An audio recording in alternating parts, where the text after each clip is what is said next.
নমস্কার, আমি তিয়াস। আমার চ্যানেলে আপনাদের সকলকে স্বাগত জানাই। আজ আপনাদের শোনাব শরদিন্দু বন্দ্যোপাধ্যায়ের লেখা একটি ছোট গল্প, রোমান্স। ছোটনাগপুরের যে অখ্যাতনামা স্টেশনে হাওয়া বদলাইতে গিয়াছিলাম তাহার নাম বলিব না।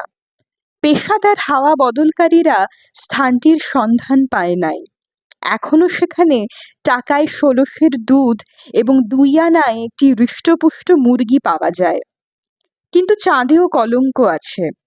কবির ভাষায় বলিতে গেলে দোসর জন নহি সঙ্গ, দিনান্তে মন খুলিয়া দুটা কথা বলিব এমন লোক নাই। পোস্টমাস্টার বাবু আছেন বটে, কিন্তু তাহার বয়স হইয়াছে এবং মেজাজ অত্যন্ত কড়া।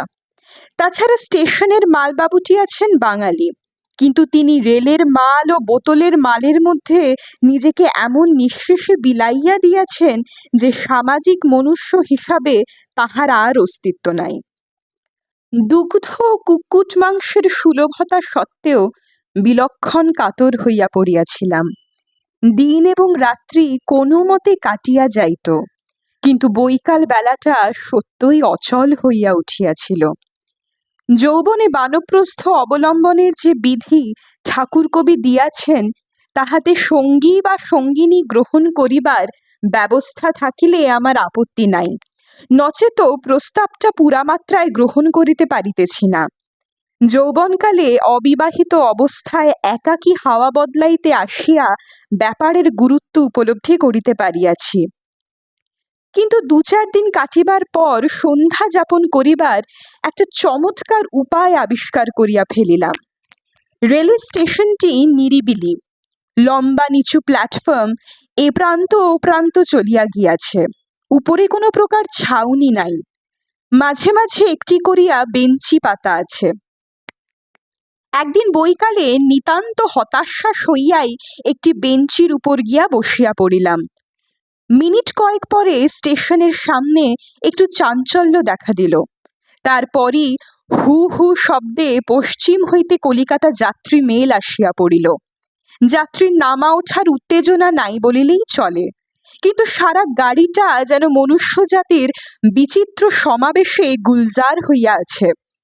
জানালা দিয়া কত প্রকারের স্ত্রী পুরুষ গলা বাড়াইয়া আছে, কলরব করিতেছে। ফার্স্ট ক্লাসে ২-৪টি ইঙ্গ সাহেব মেম নিজেদের চারিপাশে স্বতন্ত্রতার দুর্ভেদ্য পরিমণ্ডল সৃষ্টি করিয়া গম্ভীর মুখে বসিয়া আছে। ঘর্মাক্ত কলেবর ঊর্ধ্ব উলঙ্গ ইঞ্জিন ড্রাইভারটা যেন এক পক্কর কুস্তি লড়িয়া ক্ষণেকের জন্য মল্লভূমির বাহিরে আসিয়া দাঁড়াইয়াছে। মনে হলো আমার চোখের সামনে লোহার খাঁচায় পোড়া একটি ধাবমান মিছিল আসিয়া দাঁড়াইল। ১ মিনিট দাঁড়াইয়া ট্রেন দৈত্য আবার ছুটিয়া বাহির হইয়া গেল। এখানে তাহার কোনোই কাজ ছিল না, শুধু হাঁপ লইবার জন্য একবার দাঁড়াইয়াছিল। কিন্তু আমার মনে একটা নেশা ধরাইয়া দিয়া গেল। এই আকস্মিক দুর্যোগের মতো হঠাৎ আসিয়া হাজির হওয়া, তারপর তেমনই আকস্মিকভাবে উধাও হইয়া যাওয়া, ইহার মধ্যে যেন একটা রোমান্স রহিয়াছে। জীবনের গতানুগতিক ধারার মধ্যে এমনই বৈচিত্র্য আসিয়া প্রাণকে নাড়া দিয়া সজাগ করিয়া দেয়, ইহাই তো রোমান্স। স্টেশন আবার খালি হইয়া গিয়াছিল। বেশ একটু প্রফুল্লতা লইয়া উঠি উঠি করিতেছি, ঠং ঠং করিয়া স্টেশনের ঘণ্টা বাজিয়া উঠিল। সচকিতে গলা বাড়াইয়া দেখিলাম বিপরীত দিক হইতে ট্রেন আসিতেছে। আবার বসিয়া পড়িলাম। ইনিও মেল, কলিকাতা হইতে পশ্চিমে যাইতেছেন। তেমনি বিচিত্র স্ত্রী পুরুষের ভিড়। জানালার প্রতি ফ্রেমে চলচ্চিত্রের এক একটি দৃশ্য। তারপর সেই খাঁচায় পোড়া দীর্ঘ মিছিল লোহা লক্কর বাষ্প কয়লার জয়গান করিতে করিতে চলিয়া গেল। স্টেশনে খবর লইয়া জানিলাম আজ আর কোনো ট্রেন আসিবে না। শীষ দিতে দিতে বাড়ি ফিরিলাম। পরদিন বৈকালে আবার গেলাম। ক্রমে এটা একটা দৈনন্দিন অভ্যাস হইয়া দাঁড়াইল। এমন হইল যে ঘড়ির কাঁটা ৫টার দিকে সরিতে আরম্ভ করিলেই আমার পদযুগলও অনিবার্য টানে স্টেশনের দিকে সঞ্চালিত হইতে থাকে। আধঘণ্টা সেখানে বসিয়া দুটি ট্রেনের যাতায়াত দেখিয়া তৃপ্ত মনে ফিরিয়া আসি। কোনো ট্রেন কোনোদিন একটু বিলম্বে আসিলে উদ্বিগ্ন হইয়া উঠি। নিজের উৎকণ্ঠায় নিজেরই হাসি পায়, তবু উৎকণ্ঠা দমন করিতে পারি না। যেন ইহাদের যথা সময়ে আসা না আসার দায়িত্ব কতকটা আমারই স্কন্ধে। সেদিনের কথাটা খুব ভালো মনে আছে। ফাল্গুনের মাঝামাঝি ঝিরঝিরে বাতাস স্টেশনের ধারে ছোট ছোট পলাশ গাছের পাতার ভিতর দিয়া লুকোচুরি খেলিতেছিল। আকাশে কয়েক খণ্ড হালকা মেঘ অস্তমান সূর্য হইতে আলো সংগ্রহ করিয়া চারিদিকে ছড়াইয়া দিতেছিল। বাতাসের রং গোলাপি হইয়া উঠিয়াছিল। কোণে দেখানো আলো, এই আলোর নাকি এমন ইন্দ্রজাল আছে যে চলনসই মেয়েকেও সুন্দর মনে হয়। স্টেশনে গিয়া বসিয়াছি, মনে হয় এই কোণে দেখানো গোলাপি আলোর ছোপ ধরিয়া গিয়াছে। এমন সময় বংশীধ্বনি করিয়া কলিকাতা যাত্রী মেল আসিয়া দাঁড়াইল। গাড়ির যে কামরাটা ঠিক আমার সম্মুখে আসিয়া থামিয়াছিল তাহারই একটা জানালা আমার চোখের দৃষ্টিকে চুম্বকের মতো টানিয়া লইল। জানালার ফ্রেমে একটি মেয়ের মুখ। কোণে দেখানো আলো সেই মুখখানির উপর পড়িয়াছে বটে, কিন্তু না পড়িলেও ক্ষতি ছিল না। এত মিষ্টি মুখ আর কখনো দেখি নাই। চুলগুলি অযত্নে জড়ানো, চোখ দুটি স্বপ্ন দেখিতেছে। আমার উপর তাহার চক্ষু পড়িল, তবু সে আমাকে দেখিতে পাইল না। বাহিরের দিকে তাহার দৃষ্টি নাই। যৌবনের অভিনব স্বপ্ন রাজ্যে নূতন প্রবেশ করিয়াছে, তাহারই ঘোর চোখে লাগিয়া আছে। মনের বনচারিণী, অন্তরের কৌমার্য চঞ্চল হইয়া উঠিয়াছে। শিলারুদ্ধ পথ তটিনীর মতো পথ খুঁজিতেছে, কিন্তু শিলা ভাঙিয়া ফেলিবার সাহস এখনো হয় নাই। যৌবনের তটে দাঁড়াইয়া তাহার পা দুটি নজজৌ নতস্থৌ। গাড়ির কিন্তু নজজৌ নতস্থৌ নাই। ১ মিনিট কখন কাটিয়া গেল। গাড়ি গোলাপি বাতাসের ভিতর দিয়া চলিতে আরম্ভ করিল। আমার দৃষ্টির চুম্বক দিয়া লোহার গাড়িটা টানিয়া রাখিবার চেষ্টা করিলাম। গাড়ি কিন্তু থামিল না। তারপর কতক্ষণ সেখানে বসিয়া রহিলাম। পশ্চিমগামী গাড়ি আসিয়া চলিয়া গেল জানিতেও পারিলাম না। চমক ভাঙিতে দেখিলাম ফাল্গুনের হালকা বাতাস তখনও পলাশ পাতার ভিতর দিয়া লুকোচুরি খেলিয়া ফিরিতেছে, কিন্তু আকাশের কোণে দেখানো আলো আর নাই, কখন মিলাইয়া গিয়াছে। রাত্রে বিছানায় শুইয়া ভাবিতে লাগিলাম, বাঙালির মেয়ে নিশ্চয়ই। এত সুকুমার মুখ বাঙালির মেয়ে ছাড়া হয় না, কিন্তু পশ্চিম হইতে আসিতেছে। তা পশ্চিমে তো কত বাঙালি বাস করে। কোথায় যাইতেছে? হয়তো কলিকাতায়, কিংবা আগেও নামিয়া যাইতে পারে। কোথায়? বর্ধমান, চন্দননগর? বাংলাদেশটা তো এতটুকু নয়। এই বিপুল জনসমুদ্রে এক বিন্দু শিশিরের মতো সে কোথায় মিলিয়া যাইবে? কুতূহলী জল্পনা চলিতে লাগিল। মন নিজের কাছে ধরা পড়িয়া গিয়াও বিন্দু মাত্র লজ্জিত হইল না। আবার কখনো দেখা হইবে কি? ইংরেজি বচন মনে পড়িল, ships that pass in the night. না, তা হইতেই পারে না। একবার মাত্র চোখের দেখায় যে মনের উপর এমন দাগ কাটিয়া দিল, সে চিরজীবনের জন্য অদৃশ্য হইয়া যাইবে, আর তাহাকে কখনো দেখিতে পাইব না। আশ্চর্য! এমন কত লোককেই প্রত্যহ দেখিতেছি, কাহারও পানে ফিরিয়া তাকাইবার ইচ্ছাও হয় না। আয়নার প্রতিবিম্বের মতো চোখের আড়াল হওয়ার সঙ্গে সঙ্গে মনের আড়াল হইয়া যায়। অথচ এই মেয়েটি ১ মিনিটের মধ্যে সমস্ত মন জুড়িয়া বসিল কি করিয়া? সে কুমারী, আমার মন বুঝিয়াছে। তাছাড়া সিঁথিতে সিঁদুর, মাথায় আঁচল ছিল না।